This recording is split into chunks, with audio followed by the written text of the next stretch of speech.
یزید حج بیت اللہ کے بعد مدینہ المنورہ آیا اور شراب کی ایک مجلس بپا کی۔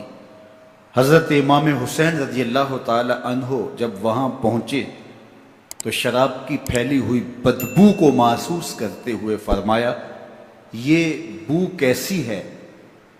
تو نشے میں دھت یزید بولا، یہ شام میں بنتی ہے، اور ایک جام منگوایا اور اس کو پیتے ہوئے دوسرا جام حضرت امام حسین رضی اللہ تعالی عنہ کی طرف بڑھاتے ہوئے کہا، ابا عبداللہ لیجئے۔ تو حضرت امام حسین رضی اللہ تعالی عنہ نے فرمایا، میں اس کی طرف دیکھتا بھی نہیں ہوں، اور پھر وہ عشقی اشعار پڑھنے لگا۔ جب یزید کی شراب نوشی کا منظر امام حسین رضی اللہ تعالی عنہ اپنی آنکھوں سے دیکھ چکے تھے تو مجھے بتاؤ یزید کے ہاتھ پہ امام حسین کا پاک ہاتھ کیسے آتا؟ حضرت امام حسین رضی اللہ تعالی عنہ جس ماحول میں پلے تھے، جس ماحول میں پرورش پائی تھی، جس ماحول میں رہے تھے، وہ پاکیزہ اور تقدس ماحول تھا۔ اور یزید کبھی اطراف دمشق میں، کبھی غوطہ میں، کبھی الخضرہ محل میں، اور کبھی کہاں داد عیش دیتا رہا اور لہو و لعب کے اندر مصروف رہا، اور اس کی زندگی ان چیزوں سے عبارت تھی۔ وہ محرمات کو حلال قرار دیتا، شراب نوشی اس کی ہڈیوں میں رچی ہوئی تھی، اور شریعت بیضا کا مذاق اڑایا کرتا۔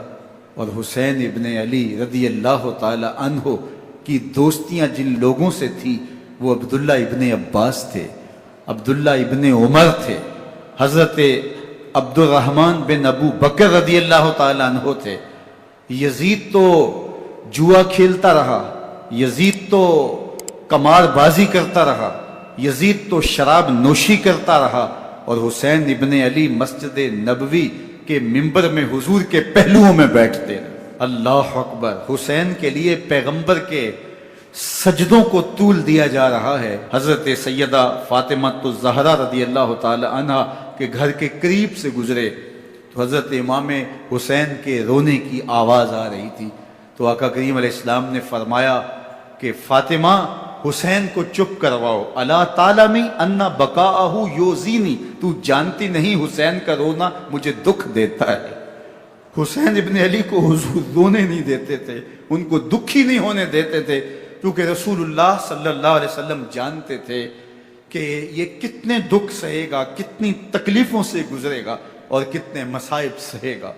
زمانے نے وہ گھڑیاں بھی دیکھیں کہ حضرت حذیفہ بن یمان رضی اللہ تعالی عنہ فرماتے ہیں کہ میں حضور کی خدمت میں نماز مغرب کی ادائیگی کے لیے حاضر ہوا، اور میں نے یہ اجازت خاص طور پہ اپنی ماں سے اس شرط پہ لی تھی کہ امی آپ مجھے اجازت دیں، میں حضور کی خدمت میں حاضر ہوتا ہوں، مغرب کی نماز بھی ادا کروں گا، اور پھر حضور سے عرض کروں گا حضور میرے لیے اور میری ماں کے لیے بخشش کی دعا کر دیجئے۔ ماں نے اس شرط پہ اجازت دے دی اور میں حضور کی خدمت میں آ گیا، نماز مغرب ادا کی، سلام پھرا، لیکن حضور عبادات میں، ذکر میں، نوافل میں ایسے مشغول ہوئے کہ میں آرزو رکھنے کے باوجود بھی عرض نہ کر سکا۔ خیر، نماز عشاء کا وقت ہوا، اذان پکاری گئی، حضور مصلی پہ آئے، نماز پڑھی، سلام پھرا، اور حضور اٹھے اور کاشانہ اقدس کی طرف چل دیے۔ اب میرے دل میں یہ خیال رہ کے آ رہا تھا کہ ماں کو کیا جواب دوں گا، میں تو حضور سے بخشش و مغفرت کی دعا کروا ہی نہیں سکا۔ جب حضور چل پڑے تو غیر ارادی طور پہ میں بھی حضور کے پیچھے چل پڑا، تو حضور نے رخ پھیرے بغیر فرمایا، من ھذا، میرے پیچھے پیچھے کون آ رہا ہے؟ پھر خود ہی کہا، حذیفہ تو نہیں؟ تو میرا دل دھڑک رہا تھا، قلت نعم، میں نے کہا جی حضور میں حذیفہ ہوں۔ فرمایا، ما حاجتوں کا غفر اللہ لک ولامک، کیا کام ہے؟ اللہ تجھے بھی بخش دے، تیری ماں کو بھی بخش دے۔ اب جو کام تھا وہ جنبش لب سے پہلے ہی ہو گیا، یہاں تو لفظوں کا سہارا بھی نہیں لینا پڑتا، وہ بند لبوں کی بولیاں بھی سنتے ہیں۔ اقبال بولا ہے، فروغت صبح آثار و دہور، چشم تو بینندائے ما فی الصدور، تیری نظر تو سینوں کے چھپے راز بھی دیکھتی۔ تو کہا، ما حاجتوں کا غفر اللہ لک ولامک، اللہ تجھے بخش دے، تیری ماں کی بھی مغفرت کر دے، کیا کام ہے؟ اب جو کام تھا وہ تو ہو گیا۔ تو میرے حضور نے ارشاد فرمایا، حذیفہ سنو، ابھی ایک فرشتہ آیا ہے جو اس سے قبل دھرتی پر پہلے کبھی نہیں آیا، آج پہلی مرتبہ اللہ سے اجازت لے کے 2 کام کرنے آیا ہے۔ ایک تو مجھے سلام کرنے آیا ہے، اور دوسرا خوشخبری دینے آیا ہے کہ آپ کی بیٹی فاطمہ جنتی عورتوں کی سردار ہے، اور حسن اور حسین جنتی جوانوں کے سردار۔